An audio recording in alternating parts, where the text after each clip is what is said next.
En tant que féodal, je suis contre. Cette question-là dépend vraiment de chaque couple. Je ne pense pas que ce soit la meilleure solution.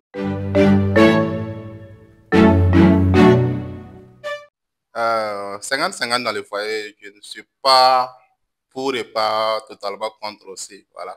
Parce que pour moi, 50-50, ça serait trop dit, mais quand même, si on peut se soutenir dans le foyer, je pense que chacun peut apporter sa contribution et ça peut aider. 50-50, je ne pense pas que ce soit la meilleure solution parce que ce n'est pas une zone de concurrence où il faut établir des règles dans lesquelles chacun doit apporter sa part, à part égale, je veux dire. Nous sommes dans un foyer, comme certains l'ont dit, chacun apporte ce qu'il peut pour la bonne marche du foyer. Et pour s'assurer un avenir meilleur, c'est tout simplement ce que je peux dire. Bon, en tant que féodal, je suis contre les 50-50. Je pense que c'est à l'homme de se démener pour pouvoir mettre la famille à l'abri, à l'aise et tout. Donc, mais si la femme peut aider, tant mieux, mais ce n'est pas une obligation qu'on fasse 50%, 50-50 dans le foyer. Voilà, c'est l'homme qui doit essayer de tout faire.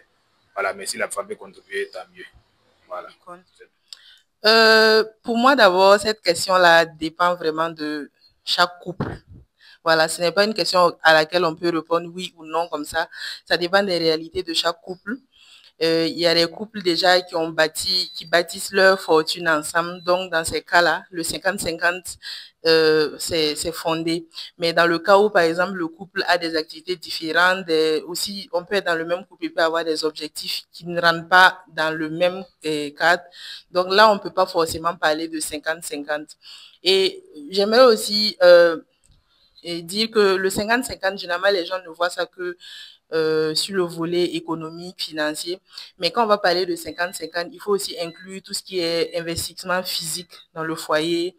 Voilà, par exemple, si c'est la femme qui fait la cuisine et la lessive, le monsieur aussi peut aussi se mettre aussi à la tâche quelquefois. Quand on décide vraiment de faire du 50-50, ça ne doit pas se limiter qu'aux finances. Parce que en plus du 50-50, si une femme doit faire du 50-50 avec son mari, et que c'est elle qui doit, par exemple, tout le temps s'occuper des enfants, de faire la cuisine, le ménage, tout ce qui concerne en fait le bien-être de la maison. Là, ce n'est plus du 50-50, ça devient du 25-75. Donc, je pense que ça doit être englobé pour vraiment que ce soit du 50-50. Mais vraiment, je pense que tout dépend du couple. Les couples n'ont pas les mêmes réalités, donc on ne peut pas parler automatiquement de 50-50 quand on se met en couple. Il faut regarder ses réalités avant de choisir si on fait du 50-50 ou non. Alors, je dirais que je ne suis ni pour et je ne suis ni contre. Pourquoi? Parce que ça dépend en fait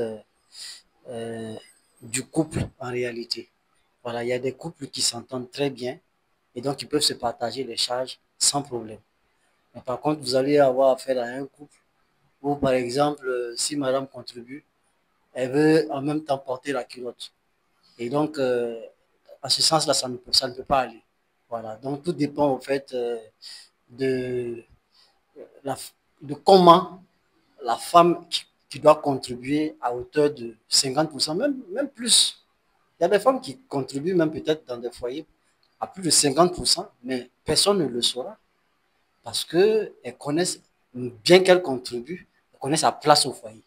Voilà. Elle sait que c'est l'homme qui est le chef de la famille et donc elle ne va pas chercher à le contrôler ou bien voilà, à imposer sa loi dans le foyer. Donc tout ça va faire que vraiment le foyer va bien se porter. Mais si, comme je disais tout à l'heure, si c'est un foyer où c'est la femme qui contribue et qu'elle veut dicter sa loi, ben, c'est sûr que le foyer va prendre le coup. Donc, du coup, certaines personnes, effectivement, peuvent ne pas vouloir que la femme contribue pour ne pas être confrontée à ce genre de situation. Voilà. Merci. De principe, je suis pour l'entraide. Pour moi, il n'y a pas du tout. L'essentiel, c'est que les charges soient supportées donc, en fonction des moyens de chacun. Et si, par extraordinaire, la femme se trouve en mesure de supporter la grosse partie et que l'homme consent et que cela ne porte pas atteinte à la cohésion du couple et du foyer, il n'y a pas de problème. Si Par contre, c'est l'homme aussi qui est à mesure donc, de supporter la plus grande partie sans que cela donc, le porte atteinte à la cohésion. Il n'y a pas donc de souci. Donc pour moi, il n'y a pas de règles préétablies. C'est en fonction donc des réalités en face et des circonstances. Parce qu'au début, donc, l'ordre peut être établi du côté de l'homme et puis des circonstances de la vie amènent à un certain moment l'homme à se retrouver dans une situation inconfortable et la femme donc peut suppléer et vice-versa.